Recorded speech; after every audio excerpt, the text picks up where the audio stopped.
begin with breaking news. And we're breaking into programming to bring you an update on the Rust film movie set shooting. So we just got the announcement on the charges in this case.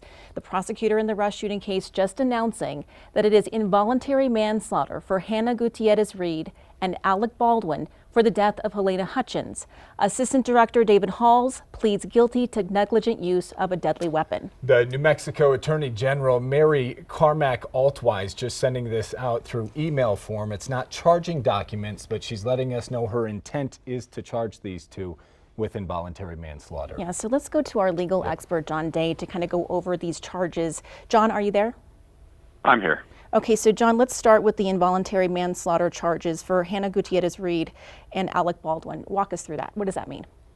Well, what they're saying is these two acted basically recklessly and somebody died. And I think what the district attorney in Santa Fe is saying is a gun is not a toy, whether it's on a movie set or in a backyard or a hunting trip. You don't treat it like a toy. And I think the fact that she is filing these involuntary manslaughter charges shows that she wants to send a message that it doesn't matter if you're on a film set. It doesn't matter who you are. You've got to be responsible with guns. And John, now to the Assistant Director, David Halls. He pleads guilty to negligent use of a deadly weapon. What does that mean exactly? Well, it's a misdemeanor charge. It's basically less. It shows there's less culpability than the felony charge, the fourth-degree felony charge of involuntary manslaughter. And I think what we can take away from that is there is probably some sort of a deal that was made between Hall's defense team and the prosecution for testimony. I think they obviously saw him as a key player, and they're going to. I would think they would intend to use Hall against the other two. Now it's an interesting. It's an interesting development that way, but the fact that he is entering into a plea and they're announcing it at this point means that there was some type of discussion beforehand. Yeah, it makes sense that way. John, you know, Alec Baldwin's done a lot of interviews since this shooting. He's been confident he was not going to be charged in this case. You've been following the case since October of 2021.